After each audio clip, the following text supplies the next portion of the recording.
Monmouth Park blog for Brad Thomas. Starting with June 1st, the track was heavy that day. Times were slow. A lot of horses labored, especially through the stretch. Overcast days with humidity and little sunshine can have that effect on the dirt. Inside all the way probably was not the place to be.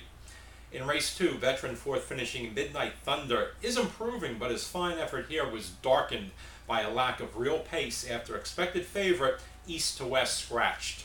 Race 3, Wesley Ward trained 2-year-old second-timer Juju Eyeballs pulled up, moved generally, and has enough pedigree on his dam side to suggest he's going to be okay going longer than 4.5 furlongs, perhaps a lot longer than 4.5 furlongs. Runner-up firster, It's My Lucky Day, was a pricey purchase in training a few months ago. He raced greenly here, but his breeding and style indicate that middle distances could prove to be his best game. Race 4. On July 3rd, 2011, trainer Jimmy Frangella's first exacta finisher of that meet ran second at 10-1. Later that same day, Frangella won at 10-1. Here, the conditioner had his first exacta finisher of 2012. Upset winner Leave Your Fears Behind at 28-1. And then Frangella came back in race 5 on the same day to finish second at 7-1. Streaky now can be spelled Frangella. Race 6.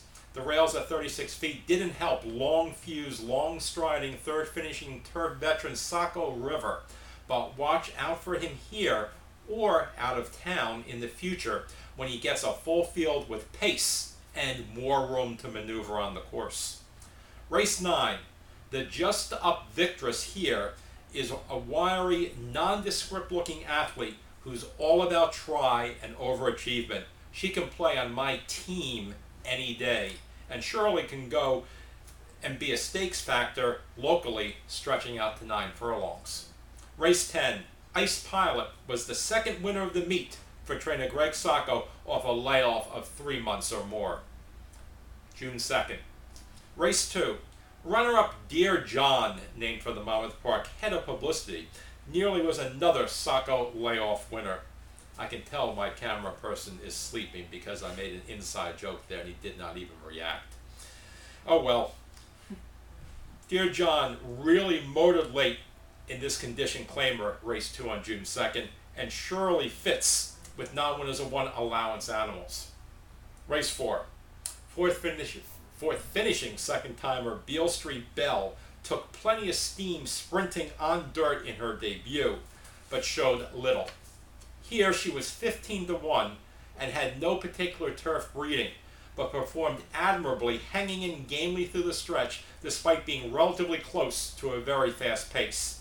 Her steady run and pedigree indicate that dirt routes might be her best go. Race 5.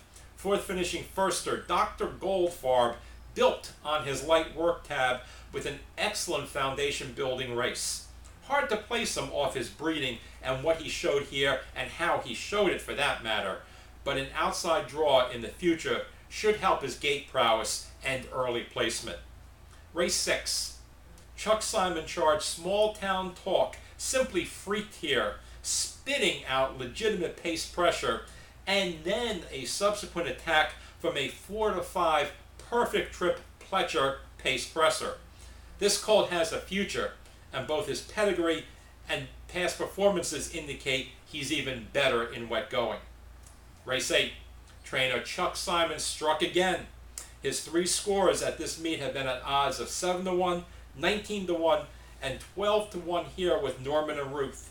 One of the victories for Simon was with a firster. The other 2 were second race off a layoff.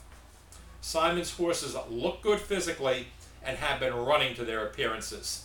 Panic Stable LLC and trainer Jane Sabelli look to have made an astute $16,000 claim with the improving surface versatile Norman and Ruth. Race 9. Fifth finishing Concept lost energy due to pre-race fractiousness, but still held reasonably well after a hard-paced fight while likely competing at a level a notch or two too tough. Race 11. Layoff or not, it was absurd that open stakes caliber the Hunk was not favored, especially since this race lacked any real early pace to battle on. Race 12. Grade 1 horses have all the cachet, but Victor Report Back is the definition of everyday equine class.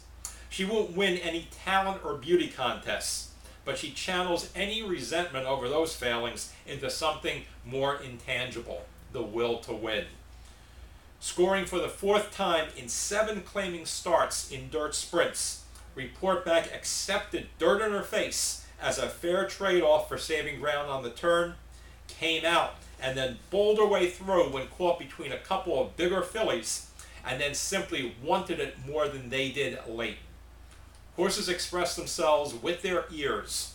Watch the replay of this race and observe Report Back's ears when she's splitting horses in the stretch.